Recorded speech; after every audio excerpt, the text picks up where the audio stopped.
بسم اللہ الرحمن الرحیم۔ نار باردۃ، پہلی چیز اس میں دھیان رکھیں، نار ہے جو مؤنث ہے۔ مؤنث دو طرح کی ہوتی ہیں، ایک کہلاتی ہے مؤنث لفظی اور ایک کہلاتی ہے مؤنث معنوی۔ ٹھیک ہے، اسی کو مؤنث سماعی بھی کہہ لیتے ہیں۔ مؤنث سماعی کا مطلب کیا ہے کہ ایسے الفاظ کہ جن کو اہل عرب مؤنث پڑھتے ہیں اور اس میں کوئی مؤنث کی علامت نہیں ہوتی ہے، لیکن عرب والے ان کو کیا ہے مؤنث پڑھتے ہیں عربی میں، ہے نا۔ عربی میں جب ہوگی تو ہم عربی پڑھ رہے تو عربی کی بات کریں گے، ٹھیک ہے۔ اور دوسری چیز یہ بھی دھیان رکھیں کہ عربی میں بہت ساری چیزیں مؤنث ہوں گی، کچھ الفاظ مؤنث ہوں گے، ضروری نہیں ہے کہ وہ اردو میں بھی، ہماری بھاشا میں بھی وہی مؤنث بھی ہوں، ٹھیک ہے۔ جیسے ہمارے اردو میں آگ تو چلو مؤنث ہی استعمال کرتے ہیں، آگ جلاتی ہے، لیکن دیکھیں آپ مروحۃ، پنکھا عربی میں مؤنث ہے، لفظی مؤنث لفظی ہے وہ بھی، لیکن ہم کیا ہے پنکھے کو مذکر استعمال کرتے ہیں۔ تو یہ ضرور نہیں ہے کہ ہماری بھاشا میں جو مؤنث ہو وہ عربی میں بھی مؤنث ہوگی۔ پہلے یہ تو ایسی تمہیدی گفتگو، یہ سمجھ لو مؤنث دو طرح کی، مؤنث لفظی اور مؤنث معنوی۔ لفظی جس میں کوئی لفظی علامت ہو، وہ علامت جو پڑھنے میں آئے، اور وہ تین طرح کی علامتیں ہوتی ہیں، تین علامتیں۔ ایک تو ہے تائے مدورہ، جو تا ہا بن جاتی ہے وقف کی حالت میں، یہی جیسے مروحۃ نبی مثال دی ہم نے، مروحہ ہے نا، تا آ گئی اس میں۔ ایک الف مقصورہ اور الف ممدودہ، تو یہ مؤنث کی تین علامتیں۔ اور مؤنث معنوی جس میں کوئی علامت نہ ہو لیکن اس کو مؤنث پڑھا جاتا ہو، جیسے عورتوں کے لیے جو نام بولے جاتے ہیں، عورتوں کے کوئی بھی نام ہوگا تو وہ مؤنث ہوگا، ٹھیک ہے۔ یا عورتوں سے تعلق رکھنے والا جو نام ہوگا، جیسے بنت مؤنث ہے نا، اس میں کوئی علامت تانیث موجود نہیں لیکن پھر بھی مؤنث ہے وہ، کیونکہ لڑکی معنی اس کا آ رہا ہے۔ اور کچھ ایسے ہیں کہ ان میں کوئی مؤنث سماعی، میں نے ابھی نام لیا کہ جس کو اہل عرب مؤنث پڑھتے ہیں، مؤنث سماعی اس کو کہیں گے۔ جیسے اس میں سے ایک ہے نارن، اسی طرح شمسن مؤنث پڑھتے ہیں نا، شمسن، ٹھیک۔ تو نارن بھی انہی میں سے ایک ہے، اس لیے دیکھو نارن موصوف، باردۃ صفت، اس کے صفت بھی مؤنث آئی ہے، ہمیں اس سے پتہ چلا کہ یہ مؤنث ہے۔ تو نارن کا جو بھی اگر اس کے ساتھ صفت آئے گی نارن کی تو وہ بھی مؤنث آئے گی، کیونکہ وہ بھی مؤنث ہے، موصوف صفت میں مطابقت ہوتی ہے۔ یعنی موصوف مؤنث ہوگا تو صفت بھی مؤنث ہوگی، مذکر ہوگا تو مذکر ہوگی، تو اس سے پتہ چلا کہ یہ کیا ہے، نارن مؤنث ہے، اس کو مؤنث استعمال کرتے ہیں اہل عرب۔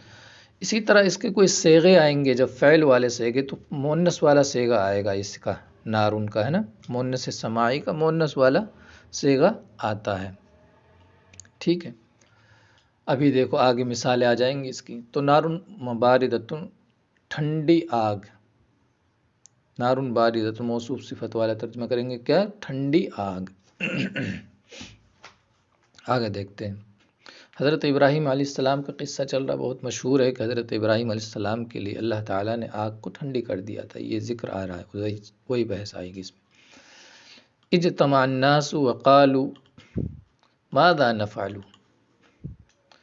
اجتماع باب افتعال سے ہے، تا علامت ہے اس کی، ثلاثی مزید فی میں سے کیا ہے، باب افتعال میں سے، اور تا علامت۔ اجتمع الناس وقالوا، لوگ جمع ہوئے اور انہوں نے کہا، الناس اجتماع کے لیے فاعل ہے اور قالوا میں واو فاعل ہے۔ اجتماع الناس وقالوا، اور لوگ جمع ہوئے اور ان لوگوں نے کہا، ماذا نفعل، ہم کیا کریں گے۔ نفعل کون سا، متکلم کا صیغہ مضارع، اس میں نحن فاعل، ماذا نفعل ہم کیا کریں گے، یعنی ہمارے معبودوں کو تو اس نے توڑ دیا ہے، پچھلے والے سبق میں تھا کہ معبودوں کو توڑ دیا، اور کچھ بحث بھی ہوئی تھی آپس میں، دیکھو یہ سبق تھا، کہاں ہے من فعل ھذا، یہ کس نے کیا، کافی بحث ہوئی ابراہیم علیہ السلام نے سمجھانا چاہا، تو وہ سب جمع ہوئے لوگ اور کہا ماذا نفعل، ہم کیا کریں گے؟ آگے ان ابراہیم کسر الاسنام و اہان الآلہۃ، اسنام صنم کی جمع کئی بار آ چکی ہے، اور آلیہ الہن کی جمع ہے، الہن ہے نا، آلیہ جھوٹے معبودوں کے لیے بولا جاتا ہے لفظ آلیہ، جب بہت سارے ہوں گے تو ظاہر سی بات ہے جھوٹے ہی ہوں گے، معبود تو صرف ایک معبود ہے، تو آلیہ الہ کی جمع ہے، ٹھیک ہے۔ ابراہیم غیر منصرف ہے، عجمی لفظ ہے، عجمی اور علم، تو انا کا اسم، انا ابراہیم، انا کا اسم ابراہیم ہو گیا، پھر کسر الاسنام و اہان الآلہۃ، یہ انا کی خبر، کسرہ فعل اور ہوا فاعل، الاسنام مفعول، فعل فاعل اور مفعول سے مل کر جملہ فعلیہ ہو کر کیا ہوا، یہ معطوف علیہ، اور یہ جملہ اس کا دوسرا والا معطوف ہو جائے گا، اہان الآلہۃ، اس میں فعل فاعل مفعول آلیہ معطوف، معطوف معطوف علیہ سے مل کر اس طرح ترکیب ہو جائے گی اس کی، معطوف معطوف علیہ سے مل کر انا کی خبر، انا اسم و خبر سے مل کر جملہ اسمیہ خبریہ۔ بہرحال یہ مختصر ترکیب ہی کر رہا ہوں میں، ایک ایک لفظ کی کریں گے تو ہم پہلے ہم بول چکے ہیں، کافی ٹائم ہو جاتا ہے پھر۔ ابراہیم سمجھ میں آ رہی ہوگی انشاءاللہ، کوئی ایسا بھی نہیں ہے۔ ابراہیم علیہ السلام نے ان ابراہیم علیہ السلام نے کسر الاسنام، بتوں کو توڑ ڈالا، وہ اہان الآلہۃ، اور معبودوں کی توہین کی، اہانہ یوں ہی نہیں ہے، توہین ہم بھی اردو میں بولتے ہیں نا، اسی سے اہانہ یوہین اہانتن ہے نا، باب افعال سے اس میں تو، لیکن ہم اس کو توہین جس بولتے معبودوں کی توہین کی، ابراہیم نے بتوں کو توڑ ڈالا اور معبودوں کی توہین کی۔ ان لوگوں نے کہا کہ ہم کیا کریں گے، ابراہیم نے تو بتوں کو توڑ ڈالا اور معبودوں کی، یعنی ہمارے معبودوں کی، وہی معبود سے خاص معبود ان کے معبود مراد ہے، توہین کی۔ وسأل الناس، لوگوں نے سوال کیا، ما عقاب ابراہیم، ما جزاء ابراہیم، سأل الناس، الناس فاعل سالہ کے لیے، ٹھیک ہے، لوگوں نے پوچھا یا لوگوں نے سوال کیا، ما عقاب ابراہیم، ابراہیم کی کیا سزا ہے، عقاب سزا کو کہتے ہیں نا، ما استفہام یا اس میں استفہام، ٹھیک ہے، عقاب ابراہیم جو سوال پوچھا جا رہا ہو، ما مبتدا ہو جائے گا، اس میں استفہام مبتدا، عقاب ابراہیم مضاف مضاف الیہ سے مل کر کیا ہوگا، خبر، مبتدا خبر مل کر جملہ اسمیہ خبریہ۔ دوسری بات یہ دھیان رکھیں، چلو وہ تو بتائی دی ہم نے، ابراہیم علیہ السلام، ابراہیم کا نام کیا ہے، غیر منصرف ہے، عقاب مضاف ہے، ابراہیم مضاف الیہ، دیکھو مضاف الیہ مجرور ہوتا ہے لیکن پھر بھی غیر منصرف پہ کیا ہے، کسرہ نہیں آتا ہے، اس کے بدلے میں فتح آ گیا۔ ما عقاب ابراہیم، ابراہیم علیہ السلام کے بارے میں انہوں نے کہا کہ ابراہیم کی کیا سزا ہے، ما جزاء ابراہیم، ابراہیم کے لیے کیا بدلہ ہونا چاہیے، کیا بدلہ ہے، ان لوگوں نے کہا، کان الجواب حرقوہ وانصروا آلہتکم۔ اچھا، کانا کے بارے میں پہلے ہم بتا چکے ہیں، کانا کا عمل تو کانا ناقصہ جو ہوتا ہے، اور اب ایک اور دھیان رکھیں، ایک تو ہوتا ہے کانا ناقصہ اور ایک ہوتا ہے کانا تامہ۔ ناقصہ کا مطلب تو وہی جس کو اسم و خبر کی ضرورت ہو، اس کو کہتے ہیں کانا ناقصہ، ایسا وہ کانا ناقصہ، یعنی کانا جو ہوتا ہے فعل ہوتا ہے، فعل ناقص، اس میں ناقص نہیں، فعل ناقص، ٹھیک، اسم و خبر کی ضرورت ہوتی ہے اس کو، اور یہ فعل لازم ہوتا ہے، یہ تو اس لیے اس کو ناقص کہتے ہیں کہ لازم ہونے کے بعد اس کو ایک اور خبر کی ضرورت پڑ رہی ہے، جس طرح متعدی کو ضرورت پڑتی ہے مفعول کی۔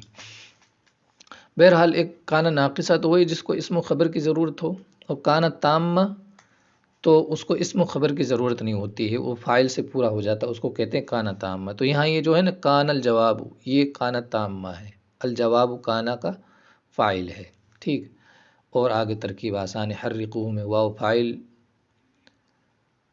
حرقو انت فاعل ہے، اس میں امر کا صیغہ ہے نا، حرقو جلاؤ تم ہو ان کو، ونصرو بلکہ جمع کا صیغہ واو ہی فاعل ہے، حرقو جلاؤ تم ان کو، ونصرو اور مدد کرو اپنے آلیہ کی، اپنے معبودوں کی مدد کرو۔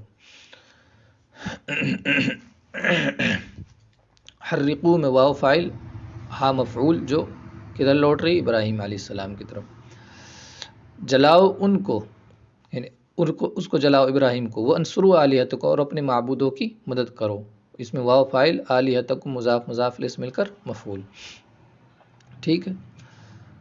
اور پوری اگر ترکیب اس طرح کرنی ہے پورے کی حرقوا وانصروا آلیہتکم تو اس طرح کر سکتے ہیں، حرقوا واو فاعل، حرقوا فاعل ہے نا امر، اور واو فاعل ہا مفعول، فعل فاعل مفعول سے مل کر معطوف علیہ، پھر یہ جملہ اس کا معطوف بن جائے گا، واو عطف انصروا فعل واو فاعل آلیہتکم مضاف مضاف الیہ سے مل کر مفعول، فعل بفاعل مفعول، اور پورا جملہ ہو کر ہو جائے گا اس کے لیے معطوف، معطوف علیہ سے مل کر جملہ معطوفہ کہہ دیتے ہیں۔ بہرحال ہمیں اعراب سمجھ میں آنا چاہیے کہ اعراب کیوں ہے، بس زیادہ ترکیب میں پھنسنے کی ضرورت نہیں ہے۔ اعراب پتہ چل جائے گا تو ترجمہ کرنا آ جاتا ہے۔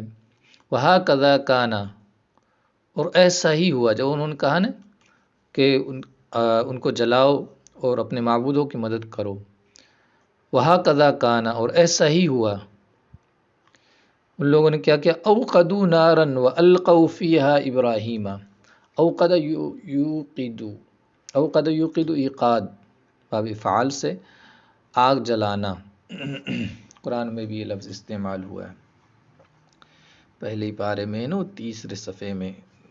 بہرحال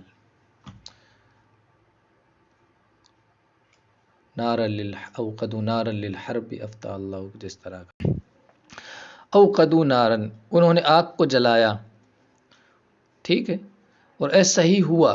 اور یہ ایک اور چیز دھیان رکھو، کانا جس طرح تامہ ہوتا ہے، کانا ناقصہ پہلے آ چکا ہے کئی بار، یہ کانا بمعنی سارا بھی ہوتا ہے، کانا بمعنی سارا، سارا کے معنی میں، تو یہاں کانا سارا کے معنی میں، وہاں قضا کانا، اور ایسے ہی ہوا، اوقدوا نارن، انہوں نے آگ کو جلایا، واو مفعول ہو جائے گا آگ ہے نا، اوقدوا نارن، انہوں نے آگ کو جلایا، والقوا فیہا ابراہیم، اور اس میں ابراہیم علیہ السلام کو ڈال دیا، فیہا جار مجرور مل کر القوا کے متعلق ہو جائے گا، ظرف لغو کہتے ہیں، اس کا متعلق لفظوں میں موجود ہوتا ہے جار مجرور کا تو ظرف لغو کہتے ہیں، ظرف لغو متعلق، تو فیہا اس میں ڈالا ابراہیم علیہ السلام کو۔ اچھا، اس میں کوئی ایسی چیز ہے نہیں بتانے والی، اور القا یلقی القان ڈالنا ہے نا، اور اس میں ڈالا ابراہیم علیہ السلام کو۔ وَلَكِنَّ اللَّهَ نَصَرَ إِبْرَاهِيمَ وَقَالَ لِلنَّارِ، لیکن آ گیا جس ان لیت لیکن لعل،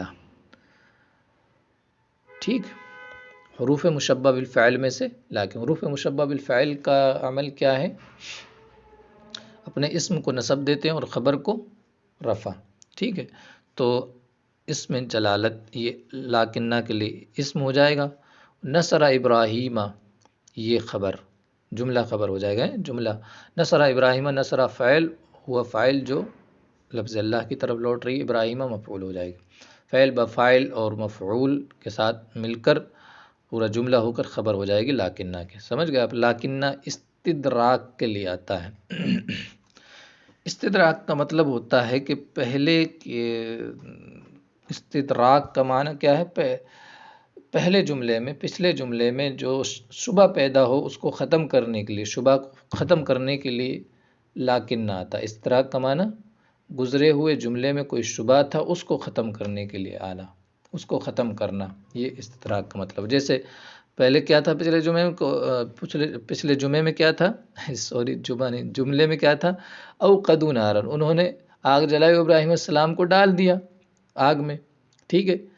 ایک اور چیز دھیان رکھو، فی ہا، دیکھو ہا ضمیر آگ کی طرف لوٹ رہی ہے، آگ کی طرف، مؤنث کی ضمیر ہے، آگ کیونکہ مؤنث ہے تو ادھر ہی لوٹ رہی ہے، ٹھیک ہے۔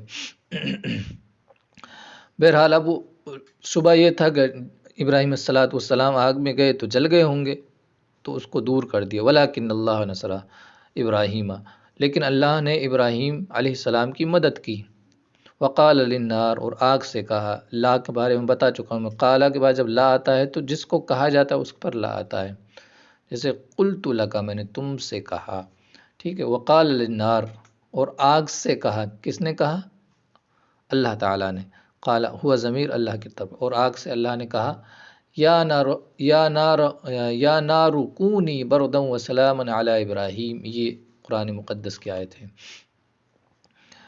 اچھا، منادا کے بارے میں پہلے بتا چکا ہوں، دوبارہ مختصر سن لو۔ منادا کا جو منادا اگر مضاف نہیں ہوتا ہے، مفرد ہوتا ہے، مفرد منادا میں جب مفرد بولا جائے گا حرف ندا میں، تو مفرد کا مطلب ہوگا مضاف نہ ہونا، مضاف یا شبہ مضاف نہ ہونا، مشابہ مضاف نہ ہونا۔ تو مفرد جب آتا ہے منادا تو وہ کیا ہوتا ہے؟ مبنی علی الضم ہوتا ہے۔ تو یہاں بھی دیکھو، یا نارو، یا زیدو، یا اللہ، سمجھ گئے؟ تو یا نارو مبنی علی الضم، ٹھیک ہے۔ یا قائم مقام ادعو کے ہوتا ہے، وہ جانتے ہیں۔ کونی یہ امر کا صیغہ ہے اور واحد مؤنث حاضر کا صیغہ ہے یہ، ٹھیک۔ کن، کونا، کونو، کونی، سمجھ گئے؟ کونا اور کننا، ٹھیک ہے۔ کونی تو واحد مؤنث حاضر کا صیغہ ہے، تو ہو جا، کونی۔ انتی فاعل ہے، اس میں انتی ضمیر پوشیدہ ہے نا۔ بردن اس کے لیے انتی فاعل یا انتی کہہ لو، انتی اسم ہے اس کا کانا کا، ٹھیک ہے۔ بردن اس کی خبر ہو جائے گی، بردن و سلامن دونوں، یعنی معطوف علیہ، معطوف سے مل کر خبر، علی ابراہیم متعلق ہو جائے گا، ٹھیک ہے، اسی کے۔ تو ترجمہ دیکھیں، یا نارو اے آگ، کونی بردن و سلامن ٹھنڈی اور سلامتی والی ہو جا، علی ابراہیم ابراہیم علیہ السلام پر۔ ابراہیم دیکھو غیر منصرف کو دھیان رکھو، ہے نا، غیر منصرف ہے۔ وہاں کذا کانا اور اسی طرح ہوا، سارا وہی کے معنی میں کانا ہے نا۔ کانت النار بردن و سلامن، بردن و سلامن علی ابراہیم، دیکھو بردن آگ کے، النارو مؤنث ہے نا، پہلے بتا چکے ہیں مؤنث سماعی، اس لیے کانت آیا، فعل کیا آیا؟ مؤنث والا ہی آیا، کیونکہ النار مؤنث ہے، مؤنث سماعی ہے۔ کانت النارو آگ ہو گئی، کانت النارو، النار کانا کے لیے، کانا ناقصہ کے لیے کیا ہے؟ اسم ہے، کانا کا اسم رفع اور خبر کیا ہوتی ہے؟ مرفوع۔ بردن اس کی خبر، بردن و سلامن علی ابراہیم، پوری جو اوپر ترکیب تھی نا، کونو بردن و سلام، پوری یہی ترکیب ہے۔ اور ایسا ہی ہوا، آگ ابراہیم علیہ السلام پر ٹھنڈی اور سلامتی والی ہو گئی، ٹھیک ہے۔ ان ٹھنڈی ایسی ٹھنڈی نہیں جو تکلیف دے، بلکہ سلامتی والی تھی۔ آگے دیکھو، ورأى الناس ان النار لا تضر ابراہیم، ضر یا ضر تکلیف پہنچانا، ضرر ہم اردو میں بولتے ہیں ضرر، ہے نا، ضرر تکلیف، اور الناس فاعل رہا کے لیے، ان النار یہ پورا جملہ مل کے، ان حروف مشبہ بالفعل میں سے ہے، النار اس کا اسم، لا تضر ابراہیم پورا جملہ انا کے لیے خبر بن جائے گا۔ تو اپنے اسم و خبر سے مل کر بتاویل مفرد ہو کر، انا مفرد کی تعویل میں کر دیتا ہے جملے کو، مفرد کی تعویل، تو پورا جملہ مفرد کی تعویل میں ہو کر راہ کے لیے مفعول ہو جائے گا، ٹھیک ہے نا۔ تو لوگوں نے آگ کو دیکھا کہ ابراہیم کو تکلیف نہیں پہنچا رہی ہے، ٹھیک ہے، ضرر نہیں دے رہی ہے ابراہیم کو، اور لوگوں نے دیکھا اور لوگوں نے دیکھا کہ آگ ابراہیم کو تکلیف نہیں پہنچا رہی ہے۔ دوبارہ دیکھ لو، لوگوں نے دیکھا کہ آگ نہیں تکلیف پہنچا رہی ہے ابراہیم علیہ السلام کو، دو لائن اور رہ رہی، ورأى الناس ان ابراہیم مسرور، پوری وہی ترکیب جو اوپر آیا ہے نا۔ اور لوگوں نے دیکھا کہ ابراہیم علیہ السلام خوش ہیں، ابراہیم کو خوش دے گا، یہ کہہ سکتے کہ لوگوں نے دیکھا کہ ابراہیم علیہ السلام خوش ہیں، یا ابراہیم علیہ السلام کو لوگوں نے خوش دیکھا۔ وَأَنَّ إِبْرَاهِيمَ سَالِمٌ، اسی پر عطف ہے، ان ابراہیم، وَأَنَّ إِبْرَاهِيمَ سَالِمٌ، اور ابراہیم علیہ السلام سالم ہے، یعنی کوئی محفوظ ہے، آگ نے ان کو کوئی تکلیف نہیں پہنچائی ہے، آگ سے بچے ہوئے ہیں، سالم تو سلامتی والے، ٹھیک ہے۔ اور ابراہیم علیہ السلام محفوظ ہے، آگ سے بچے ہوئے ہیں، یہ کہہ لو، صحیح و سالم ہے۔ وَدَهِشَ النَّاسُ وَتَحَيَّرُوا، اور لوگ دہشت میں مبتلا ہو گئے، دہشت ہم اردو میں بولتے ہیں، وَتَحَيَّرُوا، اور وہ کیا ہے، اچنبھے میں پڑ گئے، حیرت میں مبتلا ہو گئے، ٹھیک ہے۔ وَتَحَيَّرُوا، اور وہ حیرت میں مبتلا ہو گئے، الناس فاعل اور اس میں تحیروا میں واو فاعل۔ تو یہ جی ایک سبق بہت ہے الحمدللہ، اور اللہ تعالی ہمیں استقامت عطا فرمائے۔ آمین۔